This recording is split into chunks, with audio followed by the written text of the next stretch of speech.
Welcome to Nice and Blunt. I'm Adam Riancho, and it's Saturday, week 9, time for the injury report. We're going to go through every team, every game, every matchup, and tell you which players are in and out. I may scale back a little bit in terms of defensive updates. There's a lot of players that are on repeat, and I'm going to avoid the players I've been mentioning for weeks now. But let us begin in Arizona, where the quarterback situation on Monday night appears to be settled. It looks like Jacoby Brissett is going to be the starter. Kyler Murray is questionable, was practicing, but only with the second team. Brissett is the guy, and personally, as someone who has McBride on one of my teams, I feel like there's higher upside with Brissett as the starter. So that's relatively positive news, but Zay Jones has been deemed active. He was limited all week in practice with a knee injury, but he will play. A weird situation in their backfield. I mentioned it earlier. Michael Carter was dropped by the team, then re-signed to the practice squad during the bye. And there are some conflicting reports. One I read that said he's the leader in practice reps, but I don't believe that. Bam Knight has been the most effective guy last few weeks. And according to Jonathan Gannon, the head coach, he will be the first guy out there atop the depth chart. So I'm not expecting Michael Carter to be a big factor. DeMercado is looking like he'll play, but don't really trust him. However, the coach did mention they may take a hot hand approach. I assume Bam Knight will be effective against the Cowboys. Their run defense is bad, so as long as he starts off the guy, I assume Bam Knight is the guy you want. I'm not too worried about it. But next week, it looks like Trey Benson might return from IR. It is assumed he was going to miss 5 weeks, and that would lead to him back on the field in week 10. So maybe just one game with Bam Knight having value, but at least against the Cowboys, that upside is pretty high. On the defense, their cornerback Will Johnson is questionable. Cornerback Garrett Williams has been on IR, but upgraded to questionable. I think he'll play. And then making his season debut, I believe first-round pick Walter Nolan on the defensive line will play. He's been limited in practice, and he hasn't played yet. I think he will suit up off the bye. I think he plays.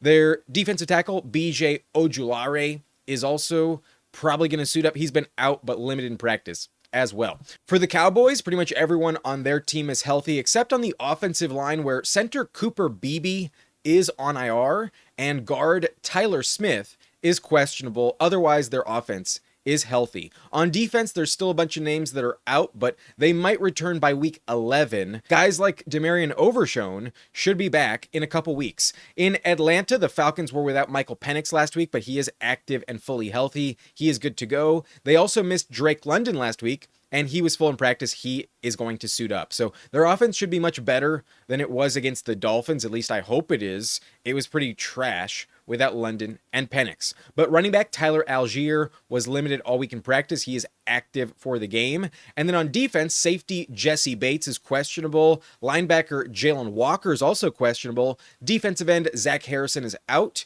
And linebacker Leonard Floyd is questionable. Lastly, their nickel cornerback Billy Bowman is out as well. For the Patriots in New England, Ramondre Stevenson, the running back, is out. And Antonio Gibson has been on IR for the season. So Trayvon Henderson finally gets his opportunity. I assume he'll be the lead back, but I do assume that Terrell Jennings behind him will also get some touches. And then they also brought up Dearness Johnson from the practice squad to be the third stringer. So I'm trusting Trayvon, but if he gets vultured, I'm not going to be shocked. I feel like Vrabel still does not want to give him the full reins, but no other choice this week. Trayvon should be in your lineup. For the Buffalo Bills, Josh Palmer is the only player on offense who is out. Otherwise, their defense is missing a few pieces, but a lot of names that have been gone for several weeks now. Not going to get too into the weeds on the Bills defense. For the Chiefs, Isaiah Pacheco at running back is out. We knew that earlier in the week. So Kareem Hunt and Brashard Smith do get the upgrade, and I would trust Kareem Hunt to score at least one touchdown. The matchup is good for both of them, though the Bills can't really stop anyone. So Brashard Smith does get an upgrade as well. I like the floor for Brashard Smith in this game. If he does find the end zone, he could have a nice ceiling, but the volume should carry him with some receptions to at least 8 points for Brashard Smith. Kareem Hunt, though, is expected to get the goal line touches. On the offensive line for the third straight game, left tackle Josh Simmons is out, and right guard Trey Smith is questionable, but I do assume he will play. Their backup lineman, Jalen Moore, who lines up everywhere, is questionable. Hopefully, he will suit up. In Carolina for the Panthers, Bryce Young, who did not play last week with an ankle injury, was full in practice. He is active. He will get the start at quarterback.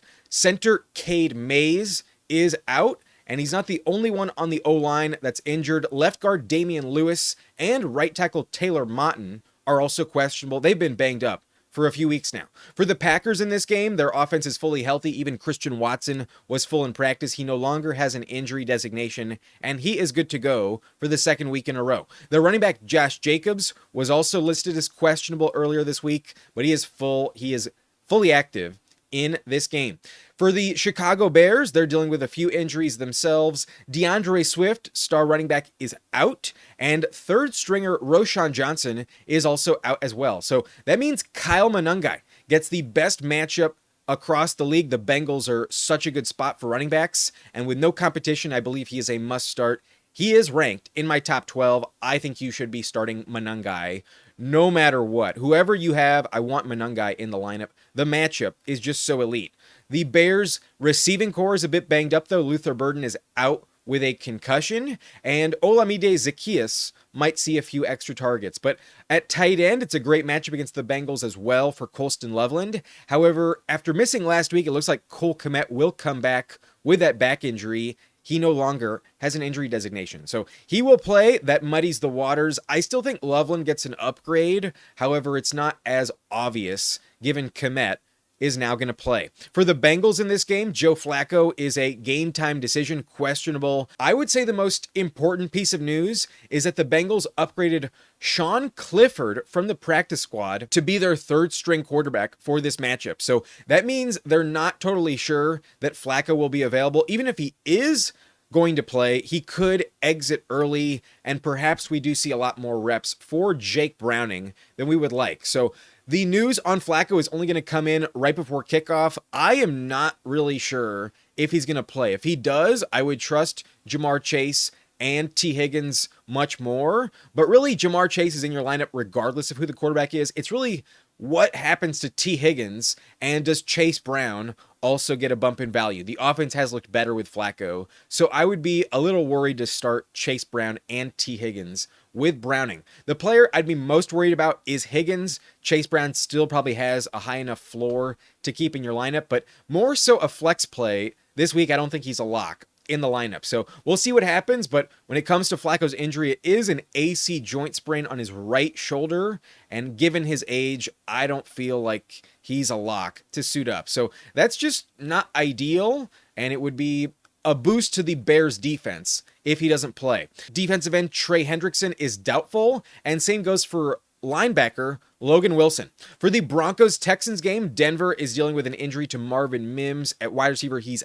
out with a concussion, so Troy Franklin maybe gets an extra target or two, but mainly the boost is to Pat Bryant. But Mims wasn't really moving the needle in the first place. So not a huge difference. The biggest injury impact in this game is that cornerback Pat Surtain is out with a pec injury. So Nico Collins does get an upgrade because the significant downgrade is off the board. I'm not as afraid of this Broncos matchup, but Jahdae Barron will have to step up. The first round pick might be a problem. However, he's definitely not as worrisome as Pat Surtain. For the Texans on the opposite side, Nico Collins will play. He missed last week with a concussion, and he was full in practice. He is going to suit up against the Broncos. So they need him. That's very good news. But their receiving core is getting healthier. Christian Kirk, the starting slot receiver, has missed some time with a hamstring injury, but is active, will return to the field in this matchup. So that makes starting Jalen Noel or Jaden Higgins much more difficult to trust. I would drop them if I was hanging on to them in my lineup. So with Kirk and Nico active, I think those are the only two you would consider. However, in general, I'm only trusting Nico Collins in the Texans offense. Dalton Schultz is questionable as well. He did not practice Wednesday or Thursday with a knee and shoulder injury, but then on Friday he returned and he was full in practice. So he's going to be fine. He will play, but he is questionable going into the game, a game time decision that I assume will get the start. But Woody Marks, their running back, was limited earlier in the week. He is fully active. No concern there. And then Joe Mixon still remains out. There is still no update on his foot injury. I do not expect Mixon to come back this year. For the Vikings Lions game in Detroit, left tackle Taylor Decker is questionable. He's been questionable for months now, and I assume he'll play, but that's not a guarantee. Off the bye, I think he will be good to go, though. In the defensive side, free safety Kirby Joseph is the only player out in the secondary. They get back cornerback Terrion Arnold, who has missed a few games this season. But safety Brian Branch, no longer suspended. He'll be active. And then cornerback Avonte Maddox has missed some time, but is labeled as questionable. He's moving in the right direction. I believe Maddox will play. For the Vikings, they're going to start J.J. McCarthy as expected. We knew this earlier in the week. He is good to go, and he was full in practice. They put Carson Wentz on IR. Wentz got really banged up against the Chargers. So that is somewhat positive news. At least the Vikings fan base will get to see what their rookie quarterback can do. However, the offensive line is very banged up. Left tackle Christian Darrisaw and right tackle Brian O'Neill are both questionable for this matchup. O'Neill has been questionable for weeks now and been active for the last 2 weeks, so I assume the right tackle O'Neill will play, but Darrisaw is a new addition to the injury report. He is a bit more of a gamble, and I think he'll be fine, but definitely not 100% for this game. So they need all the protection they can get. I'm hopeful that Darrisaw is active. For the Colts Pittsburgh game, there are very few injuries to speak of. Both offenses are fully healthy, but when it comes to the Colts, on the defense, most notably their cornerback Charvarius Ward is out. He's been on IR for a week now. So DK Metcalf, no downgrade for him. Love Metcalf in this matchup. But for the Steelers defense, linebacker Cole Holcomb is out, and he is a starter, but that's the only player on the injury report to mention. For the Jaguars Las Vegas Raiders game, the Jaguars are in an interesting situation at wide receiver. Earlier this week, they put Travis Hunter on IR, and he is expected to miss a minimum of 4 games, but it could be longer. Next week, they're going to have more information, and we will get an update next week on his status. So hopeful he comes back this year, but that's not a guarantee. A non-contact knee injury is not good. They're hopeful he avoided an ACL. It appears it's intact, but like I said, they will have more information next week. So Brian Thomas Jr. really going to be leaned on in this game, and he is active. He was limited all week in practice, but he will play. He is good to go. But I am worried about Brian Thomas. I don't think he's fully confident in his health. He was sporting a right shoulder harness all week in practice, and that's just not a good sign. That is definitely not what you'd like to see. So he will play. I would start him. I can't say I'm 100% confident that he'll finish the game. So because of that concern and the fact that Hunter is on IR, that is an upgrade for the backup receivers, most notably Parker Washington and De'Ami Brown. De'Ami's a bit more of a deep threat. Washington has gotten some red zone looks this year, but in general, it's really just the matchup that has me excited about those backups. Parker Washington would be my preference, but I can't say he's a lock in the lineup. Kind of like Malik Washington going into Thursday night. You're hopeful for a touchdown, but probably won't get more than 50 yards. But there are some targets up for grabs. Tight end Brenton Strange remains on IR for at least 1 more week, and they're assuming a 5-week stint out for him. So it's possible he returns in week 11, but at least 1 more game on the IR. 4 weeks minimum will expire next week. So perhaps he comes back soon, but I'm not expecting him at least for 2 more weeks. And then linebacker Devin Lloyd on defense is questionable as well. For the Raiders, they're getting much healthier. Tight end Brock Bowers will return to the field. His knee brace will be off, and he is good to go. He's fully active in this matchup. So happy to get him back. He might return to the top of the standings. At tight end, Brock Bowers, I still think is the best in the NFL. Jacoby Myers is also active. He missed some time before the bye week, so good to see him back. However, Trey Tucker has been playing better than him, and they did just sign Tyler Lockett. So I'm not dying to trust Jacoby Myers, but the Jaguars matchup is pretty good. It's possible he plays well now that Bowers is going to take some attention away from him. In the Chargers offense, we all know that their running back core is depleted. Running back Omarion Hampton is on IR for this game, but it looks like he'll be out until after the bye week. I assume week 13 is the soonest we'll get Hampton back on the field. But for now, Kimani Vidal in a great matchup will be a good start this week. However, on the offensive line, Mekhi Becton is questionable. On defense, there's a bunch of injuries that have been there for weeks now. So if you remember from previous videos, the names that are out still remain inactive for the Chargers defense, but I still assume they'll win this game. The Titans are an easy matchup, and their offense is still without Calvin Ridley. He remains out with that hamstring injury, did not practice at all this week. So those backup receivers will step up. If I had to pick one, give me Chimeri DK, but he's barely inside my top 50. On defense, they're still without defensive end Jeffrey Simmons, one of their best players. Linebacker Arden Key will miss yet another game, and free safety Xavier Woods is also out as well. In the Rams-Saints game, the Rams are getting Puka Nacua back. He is fully active for this game, so that's positive news. And then Tutu Atwell was placed on IR, so perhaps that had something to do with his bagel back in London, but with him inactive, that opens up the door for Jordan Whittington and Konata Mumpfield. I think Mumpfield might get the biggest boost in snaps without Tutu Atwell. But on defense, cornerback Darius Williams is doubtful, and their secondary's been pretty bad all year long. For the Saints, Alvin Kamara is questionable, and he was limited all week in practice with an ankle injury. I assume he'll play, but this matchup is terrible. I really have no desire to trust Kamara this week. They are starting Tyler Shuck, so maybe that's an upgrade to the offense, but overall it feels neutral. I can't imagine he's that much better or worse than Spencer Rattler, but odds are he's not as good. I imagine it's a slight downgrade from Spencer Rattler, but Rashid Shaheed is questionable himself with a hip injury, and he was limited all week in practice as well.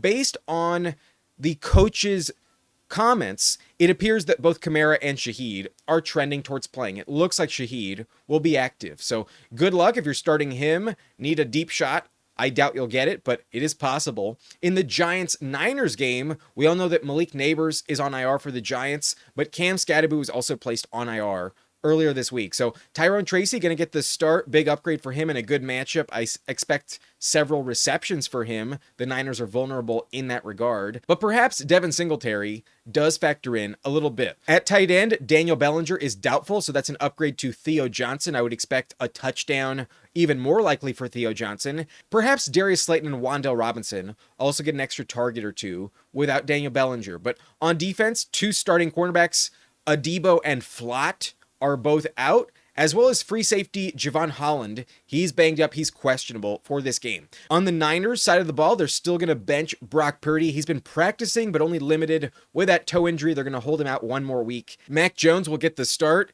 and it looks like they're going to wait one more week for Brock Purdy. I assume he'll be back. The target date for return is week 10 against the Rams. So maybe that'll help the offense, but in general, I don't think it really changes much. Mac Jones has been pretty efficient filling in for him. However, wide receiver Ricky Pearsall remains out. I really have no idea when he will come back. And Brandon Ayuk is still not practicing. It does not appear like he's going to be opening that window until at least next week, if not the week after. So don't expect Ayuk back anytime soon. But at least Juwan Jennings was full in practice. On the offensive line for the second game in a row, center Jake Brendel is out. And then on defense, it's all fucked up. We know there's a bunch of injuries on defense. Last game of the week to mention would be Seattle at Washington. And for the Seahawks, Cooper Kupp is a game time decision. I am not sure he will play on Sunday Night Football. So dealing with a heel injury earlier in the week, he was full on Wednesday. And then on Thursday, he went down with a hamstring injury. He was downgraded to limited. So on Friday, it looks like he was still limited, but not really quite right. And then backup receivers Jake Bobo and Derike Young are also out for this game. So behind JSN, if Cooper Kupp can't go, I would expect Torrey Horton to run a shit ton of routes and get legit volume in this game. I do like the matchup for the tight ends AJ Barner and Elijah Arroyo, but I can't envision all of the volume just going to JSN. I expect Torrey Horton to to have some upside, especially if Kupp is just straight up inactive. But even if he plays, he's not 100%. And as the season goes on, I like the upside for Torrey Horton. The rookie will start to emerge as a key piece in this offense. I picked up Torrey Horton in the subscriber league, and my team is pretty depleted. I'm desperate. I'm going to start Torrey Horton on Sunday night. I'm one of the less than 1% of fantasy managers relying on Torrey Horton in my lineup. Let's go, baby. I got a good feeling. Torrey Horton to the moon. Last team, though, is Washington, and cornerback Jaden Daniels is active, so that's positive for the overall offense. They should be better than they were with Mariota. However, Terry McLaurin was ruled out early in the week. He's not going to play, and that's just a bummer. I doubt his 1,000-yard receiving season streak will continue if he continues to miss time. So with him out, there is some opportunity for those backup receivers to step up. Noah Brown remains on IR. If I had to make a choice between Jalen Lane, Chris Moore, and Luke McCaffrey, give me Jalen Lane. I think he's the best of the three, but it's not like overwhelmingly, and it's not going to be a lock. Without a touchdown, you'll get screwed with Jalen Lane. So in my opinion, if you're going to upgrade anyone, upgrade Zach Ertz. I think the touchdown with Daniels at quarterback is much more likely with no Terry. But Debo, I would say, is a lock in the lineup. If I have Debo, I'm going to start him because Terry's not playing. And lastly, on the offensive line, left tackle Laramie Tunsil is questionable. I assume he'll play, but it is not a guarantee on Sunday night. So that is it for the injury report. All teams in the league, every single offense, who's in, who's out. And with that information, now it's time to update my positional rankings. I posted most of my rankings yesterday, running back and wide receiver, in the same video, my top 100 flex rankings. And for the most part, everything stays the same. But I've made just a few tweaks at the position, just 2 overall. And one of them is in my top 10. I think with Jacobs coming off of the injury report, he's good to go. I bumped him up 1 spot. Javonte gets a slightly difficult matchup given Walter Nolan for the Arizona Cardinals. A first-round talent is going to be active, in my opinion. So I'm just a little less confident in Javonte, a little more confident in Josh Jacobs, but they're still both in the top 10. They're both still must-starts, and I just swapped them at 8 and 9 in the rankings. But you're still starting both of them, that's for sure. However, outside the top 20, I did make one tweak in my flex tier. I bumped up RJ Harvey 1 spot above Tyjae Spears. I think it just feels a little more appropriate to have RJ Harvey 1 spot behind J.K. Dobbins. I think he'll be a little more valuable than Tyjae Spears. I see higher upside with Harvey, and neither have an elite floor, so let's swing for the fence with RJ Harvey over Tyjae Spears. But only 1 spot, that's not a big difference. It's not that big of a deal. If you had that decision, though, I'd rather go RJ Harvey than Tyjae Spears. But that is it. That is the only other update at running back. So for the most part, everything else remains the same. And now let's move on to the wide receiver position, where there are very few changes. Not that many players are changing in my rankings, but I did swap Keenan Allen and Deebo Samuel in the top 20. Those are the only players in the top 19 that have changed. And based on Keenan's safety this season and the fact that Deebo has been dealing with a heel injury, maybe not 100%, I'd rather just go Keenan Allen than Deebo Samuel. But I'm still not benching Deebo. He's still in my top 20. It's just a very minute change, a flip between Keenan and Deebo Samuel. But I did upgrade Brian Thomas Jr. by 7 spots in my rankings. Yesterday, I wasn't totally sure if he was good to go or not. That right shoulder harness was a bit of a red flag. Now that he's off the injury report entirely, I know for a fact he will play. And I do like the Raiders matchup a decent amount. So I am keeping him at the bottom of a tier, but I think I had him 1 tier too low. So he jumps every other player in the 4th tier. He was previously at 27. Now he's at number 20. And I did bump him up 7 spots overall. So I would start Brian Thomas Jr. knowing he's fully active, and with no Travis Hunter, I would expect a lot of volume, but he's not 100%, so that's why he's not any higher than number 20. But I did have him too low at 27. I would start Brian Thomas if I had him. Otherwise, the players behind him in that tier all moved down 1 spot, but no opinion change on any of them. And then I did notice there was one player I forgot to rank in my flex rankings. It's not that I didn't have him listed, I just skipped over him when I was going through the list, and it's Trey Tucker, who is my wide receiver 34 in the rankings. So he comes in ahead of DJ Moore and Keon Coleman above my start sit line. At wide receiver 34, right behind Romeo Doubs and T. Higgins. He's not the safest play, but I've seen more from him than Jacoby Myers this season, and I just didn't rank him in the video yesterday. So I'm just correcting the record. I think he's a decent flex option, but on the lower side of the spectrum. Outside the top 30, you probably are going to bench him,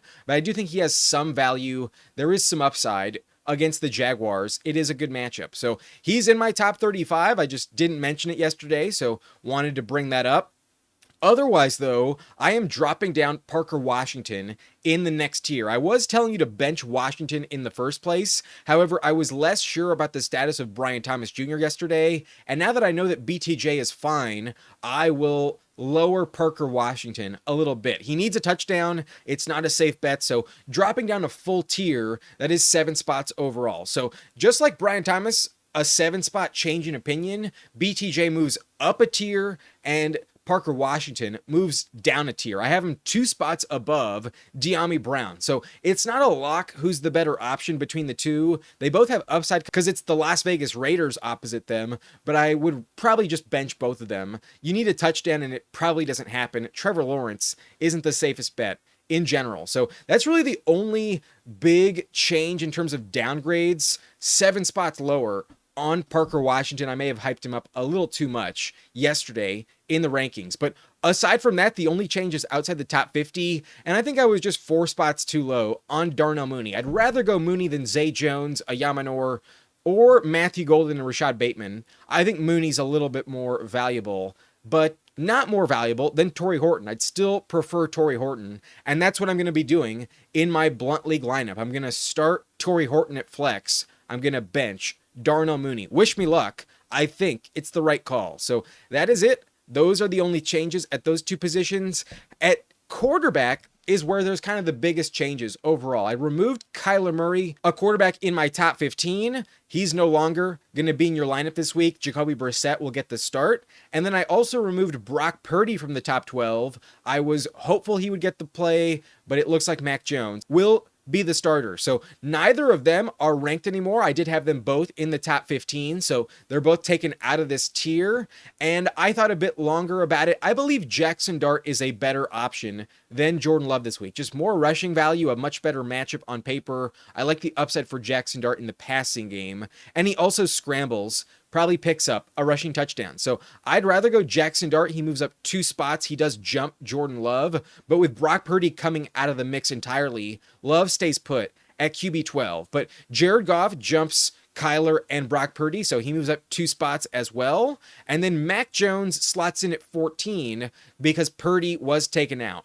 I don't think Jones has the same upside as Purdy because he doesn't run as much, but he still has a very high floor. I do think he's a legit streaming option if you need a backup quarterback this week. If maybe you're replacing Jalen Hurts or Baker Mayfield. I do like Mac Jones, but I still have Sam Darnold ranked at 10. He is my preference off the waiver wire. But if you can't get a hold of either of them, then maybe you can go Caleb Williams at 15. I bumped him up 2 spots as 2 quarterbacks moved out of the ranks ahead of him.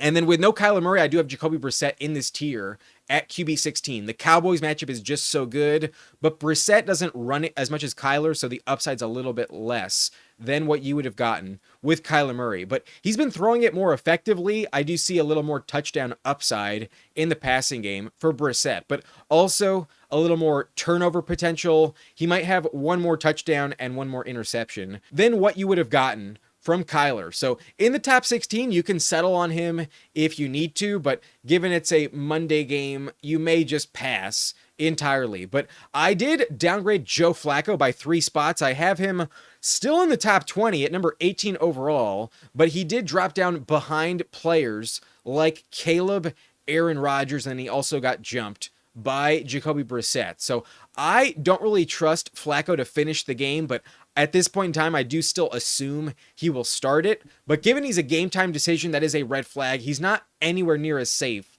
but he has shown some high upside this season in the Bengals offense. So I'm hopeful for Flacco, but I am not convinced he actually plays. That right shoulder is something to monitor. And if he does not play, you cannot start him on Sunday. I don't think it's a lock that'll suit up. He's a game time call. And if I had to guess, it's maybe right around 50-50. Flacco might not be available. Make sure you know for sure if you're going to start him. Otherwise, at tight end, I was tempted to drop my ranking on Colston Loveland because Cole Kmet is active, but I'm going to stay put. I'm going to hold strong. I assume he will still remain the guy. They want this first round pick rookie to look good. So the matchup against the Bengals is so good. That's the main reason to upgrade him. I got him at 16, and I'm a bit worried now that Kmet is going to play, but fuck it. We ride with Loveland. At tight end 16, he is in the streaming conversation. Any tight end against Cincinnati does have a high chance to score a touchdown. So let's hope for the best. Let's keep him in the top 16. But odds are that low in the rankings, I'd probably bench him. I'd rather go AJ Barner off the waiver wire. However, outside the top 20, I did bump up Elijah Arroyo, given the status of Cooper Kupp is in question. I could see Arroyo have a good game and a good matchup. And then right behind him, I do have Cole Kmet at 26. They both move up 5 spots in the ranks. But at 25, 26, I doubt I'm starting them with any consideration at all. Lastly, last position to mention would be defense, and the only change is to the Chicago Bears because the status of Joe Flacco is up in the air. If you tell me Flacco starts, I would drop down Chicago by 3 spots. But because that's not a guarantee, the Bears are in the streaming conversation. And at 14, honestly, I would rank them even higher if you told me Jake Browning got the start. If it's Browning, bump him up inside the top 10. I'd rather go the Bears than the Commanders. But because of the variable with Flacco at the moment, I'll put him at 14, and if you tell me it's Browning, I'll bump him up another tier, another 4 spots. So Bears are interesting, but still kind of tricky. If you tell me it's Flacco, I would probably just pass. That game is probably kind of high scoring. So that is it. Those are all of the updates for all positions in my ranks this week. Here on the screen, you got the top 21 at quarterback, tight end, and defense. And I've mentioned my opinion in depth already this week. So if you are interested, go and check out those videos that break them down a lot more, but I'll leave it up for a few more seconds. If you still need the ranks to make your decisions, you can go ahead and pause the screen so you can lock it down. But now I'm going to show you my running back and wide receiver rankings. These are all of them at both positions, and there are very few changes, just minor tweaks on guys like Jacobs and Javonte, RJ Harvey and Tyjae, those two flip. I also flipped Keenan and Debo in the top 20. I bumped up Brian Thomas Jr. 7 spots. I bumped down Parker Washington by 7 spots as well. Both of them swapped tiers because BTJ looks healthier than I thought. And then lastly, I did bump up Darnell Mooney inside the top 55, but not going to start him after last week's brutal game against the Dolphins. So that is it for running back and wide receiver. Those are all of my updates in terms of rankings. And before I go, there is only one last update to make. It is to my picks against the spread. I am not changing my picks. I am sticking with the Chargers to cover. However, the line has gotten easier. I previously had them at minus 10.5, but I'll take the Chargers minus 9.5. That does make it a little more likely that it does work out. A 10-point victory is easier than 11. So give me the Chargers minus 9.5, a slight update in that line. However, the Panthers matchup looks like people are not a believer in the Panthers to cover. So the line went up an extra point. I will take it. Give me Panthers plus 13.5. I would love if it went over 14, but I still think the Panthers can keep it within 2 possessions. I think 13.5 points is enough for Bryce Young and Carolina. So I think they'll cover. They're not going to win, but it won't be this big of a blowout. Panthers will cover the spread. The Colts minus 3 has gotten more difficult, so I'm sticking with the Colts to cover a field goal. And then I also think the Giants will win straight up. Give me the Giants plus 2.5. But I did mention this on Monday when I posted the video. I didn't know if Tyler Huntley would start for Baltimore, and so I did offer you a swap between the Raiders to cover or the Dolphins. Because Lamar Jackson was active, I mentioned it in the start sit video. I'm removing that pick, and instead I did tell you my backup was Las Vegas plus 3. I think the Raiders are going to win this game straight up, so give me the Raiders money line if you're feeling frisky, but they will cover the spread. Raiders plus 3 is my pick as the last one. So those are the 6 calls: Chargers to cover, Rams to cover, Panthers to cover, Colts to cover, Giants, and Raiders to win straight up. That is it for this video. If you enjoyed, hit that like button and subscribe to the channel for more content like this. I will see you next time. I hope you get the win in week 9, and I'll see you on Monday with win-loss picks. Good luck. Thank you for watching. Nice and blunt.